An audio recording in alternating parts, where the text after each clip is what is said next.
D'un joueur valorisé à 100 millions d'euros mais n'ayant jamais remporté un seul trophée, à un autre qui mystérieusement a porté malheur à toutes les équipes pour lesquelles il a joué, voici les 10 joueurs les plus maudits de l'histoire du football. L'histoire que tu vas entendre maintenant va confirmer tout ce qu'on dit sur le numéro 13, comme étant un numéro maudit. Parce qu'il est difficile de penser à quelqu'un qui a eu une pire année en 2002 que Michael Ballack, qui a porté le numéro 13 lors de la majeure partie de sa carrière. Il a vécu l'année la plus maudite de l'histoire du football. Il a échoué dans 4 compétitions majeures en l'espace de 2 mois seulement. En 2002, Ballack jouait pour le Bayer Leverkusen et était l'un des meilleurs milieux de terrain au monde. À la fin de la saison, Leverkusen se trouvait dans une position miraculeuse, car ils étaient en course pour remporter le triplé. Ils étaient en tête du classement de la Bundesliga et en finale de la Ligue des Champions et de la Coupe d'Allemagne. Mais suite à 2 défaites consécutives lors des 2 derniers matchs de championnat, Leverkusen a terminé 2e derrière Dortmund, avec un seul point d'avance. Une semaine plus tard, ils ont été battus 4-2 en Coupe d'Allemagne contre Schalke. Mais tout l'espoir n'était pas perdu, car Leverkusen avait encore la plus grande compétition à disputer, la finale de la Ligue des Champions. Et bien sûr, ils l'ont perdu contre le Real Madrid grâce à ce but légendaire de Zidane.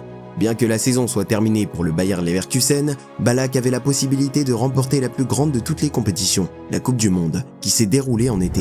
Il a porté l'Allemagne jusqu'en finale de la Coupe du Monde contre le Brésil. Malheureusement pour lui, il n'a même pas pu aider son équipe à affronter Ronaldo Nazario et ses coéquipiers.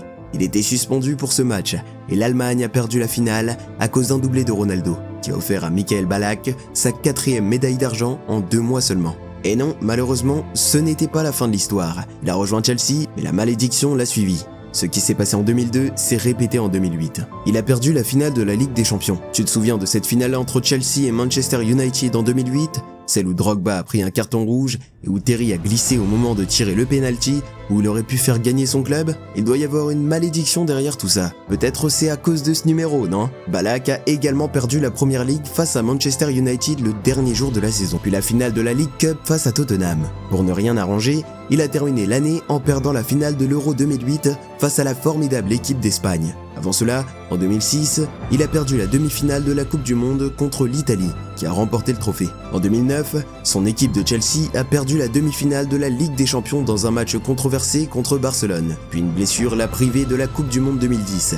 Et il a ensuite, petit à petit, disparu des radars. Michael Ballack a eu une grande carrière, mais il n'a jamais réussi à remporter la Coupe du Monde ou la Ligue des Champions, même s'il en a été très proche. Mais il n'est pas le seul grand joueur à ne pas avoir remporté la Ligue des Champions, car Zlatan Ibrahimovic n'a pas eu de chance non plus dans cette compétition. Tout au long de sa carrière, Ibrahimovic a fait le tour des plus grands clubs européens et a remporté des trophées partout où il est passé, mais il n'a pas réussi à gagner la Ligue des Champions, bien qu'il en ait été très proche 2 fois. En 2009, il a quitté l'Inter Milan pour signer à Barcelone, et cette même saison, l'Inter Milan a remporté la Ligue des Champions. Puis après seulement 1 an à Barcelone, il est parti à l'AC Milan, et cette saison-là, Barcelone a remporté la Ligue des Champions. Ça, c'est de la malédiction. Et ce n'est rien comparé à Marco Reus, le joueur allemand le plus malchanceux de l'histoire. En 2011 et 2012, le Borussia Dortmund a remporté 2 fois de suite la Bundesliga. La saison suivante, ils ont signé Marco Reus. Depuis, le Bayern Munich a remporté 11 titres consécutifs de Bundesliga et Dortmund a été 7 fois 2e. Reus a également perdu la Ligue des Champions en perdant la finale contre le Bayern en 2013. Mais crois-le ou non, ce n'est rien comparé à ce qui lui arrivait en 2014. Tout au long de sa carrière, Marco Reus s'est battu contre les blessures, avec un total de 66 blessures, allant de simples coups à de graves blessures, ce qui lui a valu un total de 1322 jours sans jouer. Cela fait plus de 3 ans et demi d'absence pour cause de blessures.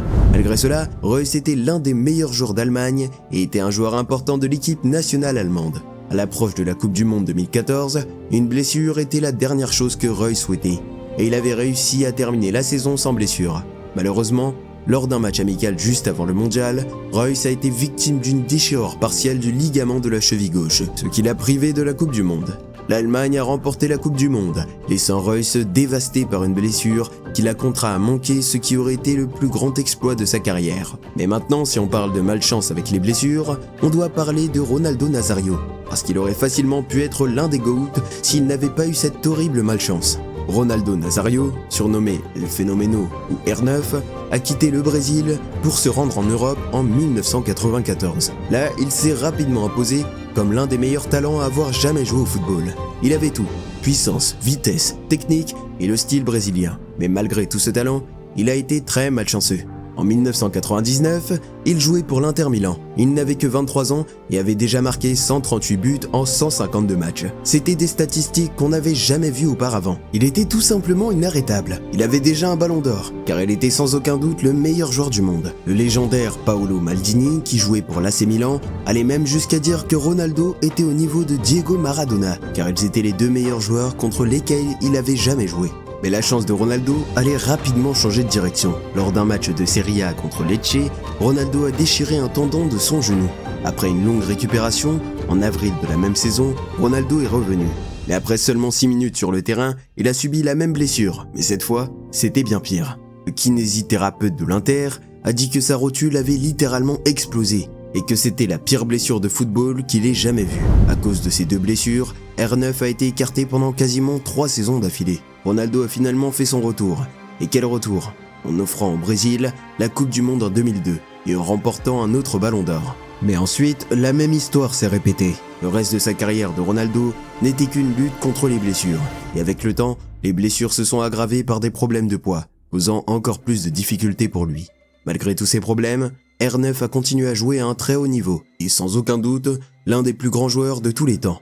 Et certains disent peut-être que s'il ne s'était jamais déchiré ce genou, il serait le numéro 1 de l'histoire du football. Dis-moi en commentaire ce que tu en penses. Mais maintenant, ce qui est arrivé à Sergio Agüero est encore pire, car un problème de santé va l'empêcher de réaliser son rêve, à la fois avec son club qu'avec son pays. Agüero a passé 10 ans de sa carrière à Manchester City, où il est devenu le meilleur buteur et probablement le meilleur joueur de l'histoire du club. En 2014, il avait déjà remporté tous les trophées avec Man City, à l'exception d'un seul, la Ligue des Champions. C'est pourquoi il a promis aux supporters de Manchester City qu'il ne quitterait pas le club tant qu'il ne serait pas champion d'Europe.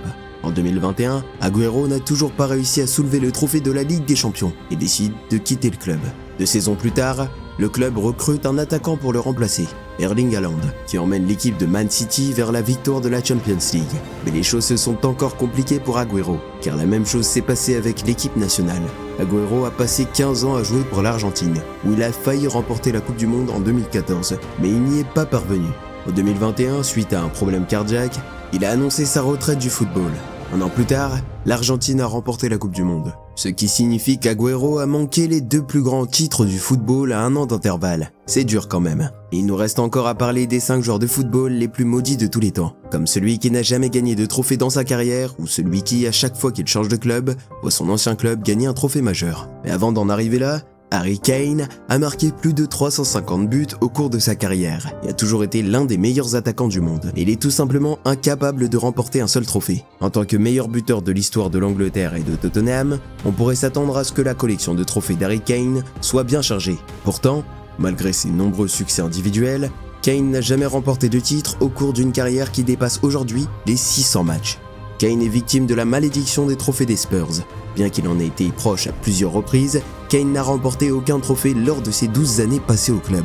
Il a perdu 5 finales, que ce soit pour le club ou en sélection, et il est passé à côté de la Première Ligue plusieurs fois. Alors, à 29 ans, Harry Kane en a eu assez et a décidé de rejoindre le seul club d'Europe où il serait sûr de gagner un trophée, le Bayern Munich. C'est vrai parce que le Bayern a remporté les 11 derniers titres de Bundesliga d'affilée. C'était donc certain, n'est-ce pas ? Pas du tout. La malédiction de Tottenham l'a suivi jusqu'en Allemagne. Le premier match de Kane avec le Bayern a été la Supercoupe d'Allemagne, qu'il a perdu. Le Bayern a ensuite été éliminé de la DFB Pokal au 2e tour. Et pour la première fois en 11 ans, le Bayern a perdu la Bundesliga en faveur du Bayer Leverkusen, en tête du classement. Ce qui signifie que Kane allait passer une nouvelle saison sans trophée. Et heureusement pour lui, Tottenham est loin de remporter le moindre trophée. Donc Kane n'a rien manqué, contrairement à João Cancelo, qui a raté l'un des plus grands succès de l'histoire du football. En 2023, Cancelo était l'un des joueurs les plus performants de Manchester City, mais il n'était pas régulièrement titulaire avec Pep Guardiola. Après un conflit avec Pep, Cancelo a été prêté au Bayern Munich en janvier, ce qui semblait être une bonne décision pour tout le monde. Cancelo allait jouer plus longtemps et Guardiola s'était débarrassé d'un joueur qui lui causait des problèmes. Mais à la fin de la saison, Cancelo allait regretter cette décision. Manchester City a éliminé le Bayern de la Ligue des Champions et a remporté le trophée pour la première fois dans l'histoire du club. Mais ce n'est pas tout. Man City a également remporté la Première Ligue et la FA Cup, réalisant ainsi un triplé historique que Cancelo a manqué pour un simple prêt de 6 mois. Mince, quelle malchance. Mais il n'est certainement pas aussi malchanceux qu'Antoine Griezmann, Parce qu'il a été en Liga pendant 9 ans d'affilée et à chaque fois qu'il a changé de club, le club qu'il a quitté a remporté le titre. En 2014, l'Atlético Madrid a remporté la Liga. La saison suivante, ils ont recruté Antoine Griezmann, qui a joué pendant les 5 années qui ont suivi. Au cours de ces 5 ans, il a perdu la finale de la Ligue des Champions en 2016 et a terminé 2 fois deuxième en Liga, derrière le Barça. Donc dans l'espoir de remporter la Liga en 2019, Griezmann est parti à Barcelone, mais il allait regretter sa décision. Après son arrivée au Barça, l'Atlético Madrid a remporté la Liga pour la première fois depuis 2014. Puis après 2 ans de galère au Barça, Griezmann est rentré à l'Atlético Madrid. Mais la saison suivante, Barcelone a finalement réussi à remporter la Liga après 3 ans de séparation. Il aurait dû rester à l'Atlético, il serait devenu une légende et aurait remporté sûrement un trophée.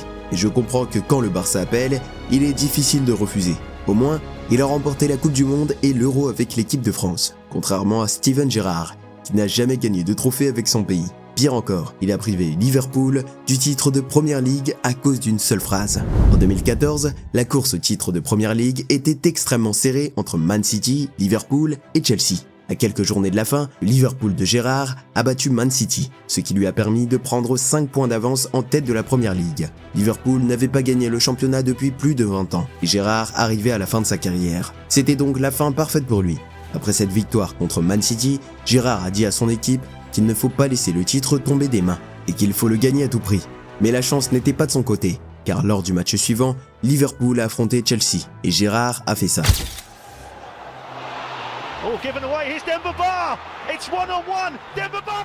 Il a demandé à ses coéquipiers de ne pas laisser le titre tomber de leurs mains, mais au final, c'est lui qui est tombé. Ce faux pas de Gerrard lui a coûté, ainsi qu'à Liverpool, le trophée de la Premier League, qu'il n'a jamais réussi à remporter car il est resté fidèle à Liverpool et n'est jamais parti vers un club plus grand, contrairement à Philippe Coutinho, qui a fait la plus grosse erreur de sa carrière en quittant Liverpool. Lorsque Jürgen Klopp est arrivé à Liverpool, tout était différent. L'équipe était très instable et il n'y avait aucun indice clair que des trophées allaient être gagnés. Philippe Coutinho était de loin le meilleur joueur de l'équipe de Liverpool et il voulait remporter de grands trophées. C'est pourquoi il a demandé à être transféré dans un club plus grand. En janvier 2018, Barcelone a donc signé Coutinho pour 135 millions d'euros. Mais c'est à ce moment-là que la malédiction de Coutinho a commencé à frapper. Avec l'argent que Liverpool a récupéré avec Coutinho, ils ont signé Virgil van Dijk et Alisson, qui ont transformé Liverpool en une équipe capable de tout gagner. La saison suivante, Liverpool remporte la Ligue des Champions et l'année d'après, la Premier League, devenant ainsi l'une des meilleures équipes d'Europe. Pendant ce temps, Coutinho rejoint une équipe de Barcelone en déclin et va être sévèrement humilié par son ancienne équipe 4-0 en demi-finale de Champions League. Il n'a pas vraiment réussi à se faire une place en Espagne et ses performances ont fortement baissé. 18 mois plus tard, il a été prêté au Bayern Munich. Et au moins, il a réussi à remporter la Liga en Espagne et la Ligue des Champions avec le Bayern, même s'il n'a joué aucun rôle important pour remporter ces trophées. Alors si t'aimes le foot comme moi, tu devrais regarder la vidéo à l'écran maintenant. Tu vas aimer, c'est promis.